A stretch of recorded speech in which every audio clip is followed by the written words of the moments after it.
Breaking Jain news. Sant Shiromani परम पूज्य आचार्य श्री विद्यासागर जी महाराज के मंगल विहार के दौरान जब स्वर्गवासी हो चुका एक भक्त आचार्य श्री के चरण स्पर्श बार बार कर रहा था और आचार्य श्री उसका नाम भी ले रहे थे, वह व्यक्ति कौन था और क्या वह देव पर्याय में था? जानने के लिए लीजिए सुनिए यह संस्मरण परम पूज्य आचार्य श्री के शिष्य परम पूज्य मुनि श्री विशाल सागर जी महाराज से। पूज्य गुरुदेव विहार करते हुए जा रहे हैं रास्ते से, और जो विहार करते करते करते जो उनके साथ साधु साथ में चल रहे, वो देख रहे हैं कि गुरुजी का पैर में क्या हो रहा है। क्योंकि गुरुजी पैर चलते चलते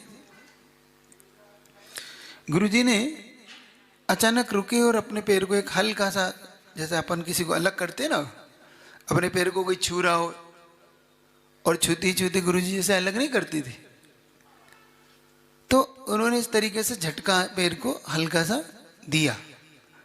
और जब गुरुजी ने ऐसा पैर को झटका दिया तो जो साथ में चलने वाले मुनि महाराज को लगा कि भाई कोई कष्ट है, क्योंकि वैसे तो कुछ दिख नहीं रहा, न कंकर दिख रहे, न कांटे दिख रहे, न व्यक्ति कोई पैर छू रहा है जिसको हम अलग कर दें। फिर गुरुजी ने 10-20 कदम चले और फिर गुरुजी ने पैर को 1-2 सेकंड के लिए 5-10-5 सेकंड के लिए ऐसे रुके, पैर को ऐसा दिया और चल दिए। गुरुजी के चेहरे का हाव भाव भी बदल रहा है। तो पहले तो एक महाराज जी ने कुछ पूछा कि अच्छा से दिक्कत पैर में? नहीं, कुछ नहीं, ऐसा बोल के फिर आगे बढ़ गए।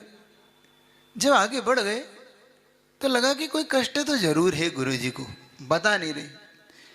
तो एक महाराज जी ने फिर धीरे पूछा कि कोई आचार्य श्री कोई विशेष आपको पैर में कोई चोट या मोच या कुछ ऐसे चलने में कोई कष्ट हो रहा हो तो कोई वैयावती? तो गुरुजी के मुख से निकलता है, अरे नहीं नहीं कुछ नहीं है। लोग मानते नहीं है, बार बार कह रहा हूं फिर भी पैर छू रहा है।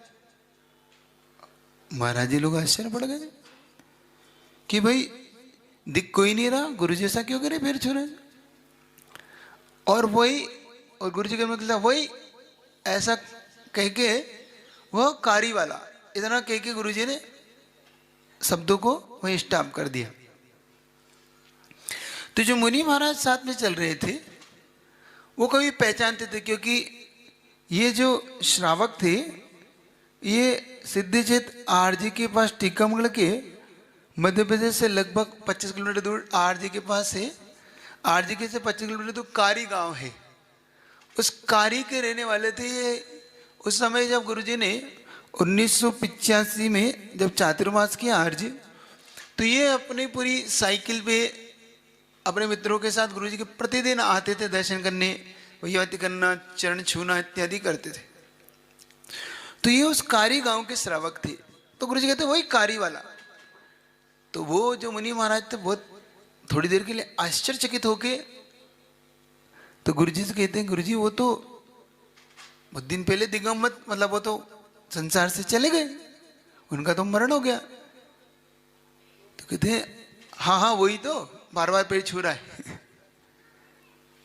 तो मुनि महाराज भी आश्चर्य पड़ गए कि इसका मतलब है कि गुरुजी कहते हैं मैंने एक बार छू लिया, बार बार क्यों छूता है वो?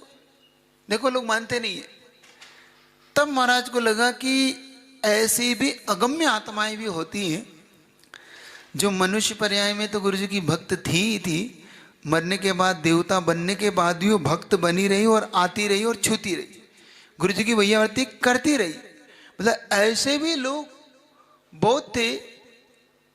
तो जब पता किया कि वो तो बहुत पहले से चले गए, बाद में पता किया कि हाँ वो परम भक्त थे और उनके अंदर एक अधूरी भावना रह गई थी। जब मरण कर रहे थे वो, तो उनके अंदर तीव्र भावना थी कि मैं गुरुजी के दर्शन नहीं कर पाया, मैं गुरुजी के चरण नहीं छू पाया। देखो मतलब वो उस अधूरी भावना से मरण करके गए, तो उनका वह मरण उनके लिए थोड़ी देर के लिए उन्हें वह भी भला कर गया। देखना मतलब प्रकृति आपको एक मौका देती है आपके अच्छे कार्य को फिर से करने के लिए, तब वो आश्चर्य पैदा करता है।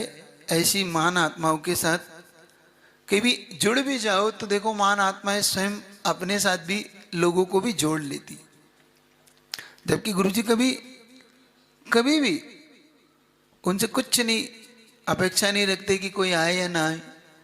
लेकिन ऐसे कई प्रसंग है गुरुजी के, जिन प्रसंग से लगता है कि आचार्य भगवंत किस प्रकार से ऐसी यात्राएं करते रहे, और यात्राओं में भी लोग स्वयं तो जुड़े ही, उनकी अगली पर्याय तक भी वो जुड़े रहे। इस पर्याय में नहीं, जब वो मरण करके अगली पर्याय में चले गए तो पुराण ग्रंथों में जो कवि पढ़ा करते थे कि भाई वो पुराना पूर्वी पर्याय में चला गया तो कभी वो देवता बना तो वो लौट के आया, कभी विद्याधर बना तो उसे जाति स्मरण से लौट के आया, कभी सुनते हैं कि वो तिरंज पर्याय में चला गया तो वहां से भी वो आया। तो जब ये प्रसंग सुनते हैं तो लगता है कि देखो गुरुजी के साथ कैसे घटित होते थे प्रसंग। इन प्रसंगों से गुरुजी का वैभव, और मैं तो मेरे तो साक्षात मेरे देखा हुआ, हम लोग उस समय 2011 में डोंगरगढ़ में गुरुजी के साथ चातुर्मास रथ थे, और हम चातुर्मास में ये बहुत बार देखते थे कि गुरुजी का स्वास्थ्य को लेके थोड़ा सा विकल्प हो जाए, मतलब बुखार आ गया, कभी कुछ हो गया। और उस क्षण में मुझे याद है कि 2011 में पूज्य गुरुदेव को तीव्र बुखार आ गया। पोजीशन से 10 लक्षण धर्म से 2-4 दिन पहले उन्हें बुखार आने लगा, और बुखार आते आते गुरुजी का एक ऐसी साधना जिसे हम कहते केसलोच, एक श्रवण संस्कृति में केसलोच सबसे कठिन साधना होती है, और गुरुजी उस साधना को कैसा साध रखा था कि उन्होंने कभी भी उस साधना में कभी कमी नहीं की। तो उस क्षण मुझे याद है कि जब गुरुजी का केसलोच भी उस समय पड़ा और इसी समय बुखार आया, हम लोग सोच रहे हैं कि नहीं देखो इतना बुखार है, आगे पोजीशन 10 लक्षण पर्व आ रहा है और मेहनत भी होगी, तो ऐसा करो कि अभी अपन लोग कुछ गुरु से चर्चा मत, क्यों क्या चर्चा मत करो, क्योंकि हम लोग भी करते थे। हम 5-6 लोग, हम हैं, मल्ली सागर जी है, दुर्लभ सागर जी हैं, और भी 2-3 महाराज, हम लोग जब गुरुजी करते तो हम लोग भी करते थे। तो बिल्कुल गुरुजी ने करा और हमने केसलोच किया। इस प्रकार से उनके साथ हम लोग बिल्कुल लगे लगाई गाड़ी की थे ना लगाया केसलोच ने किया और हमने किया। तो हमने कहा कि हमारा तो तारीख आ रही, फिर क्या करेंगे, और 2 महीने में गुरुजी कर रहे, 2 महीने हम लोग कर रहे। तो किसी ने कहा कि भाई हम लोग ऐसा करते हैं, पर लोग अपन आचार्य जी को बताएंगे ही नहीं कि हमने केसलोच कर लिया, अपन केसलोच कर लेते, और गुरुजी को बताएंगे नहीं, बाद में अपन क्षमा मांग लेंगे। तो भाई ठीक है, कोई ने नहीं बताया, हम लोगों ने किसी ने नहीं बताया कि हम कल केसलोच करेंगे। लेकिन गुरु तो गुरु ही है। जैसे हम लोगों ने केसलोच कर तो लिए सुबह, लेकिन गुरुजी उठते से ही, क्योंकि हम लोग भी दिन में करते, गुरुजी भी दिन में करते, उठते से ही उन्होंने सामायिक की। उस समय उनको बुखार आ रहा था, बुखार आने के बाद हल्का पसीना आया, थोड़ा सा बुखार कम हुआ। गुरुजी ने प्रतिक्रमण इत्यादि सामायिक करने के बाद भक्ति की, और भक्ति करने के बाद सीधा प्रसाद सागर जी महाराज कहते राख लेके आओ,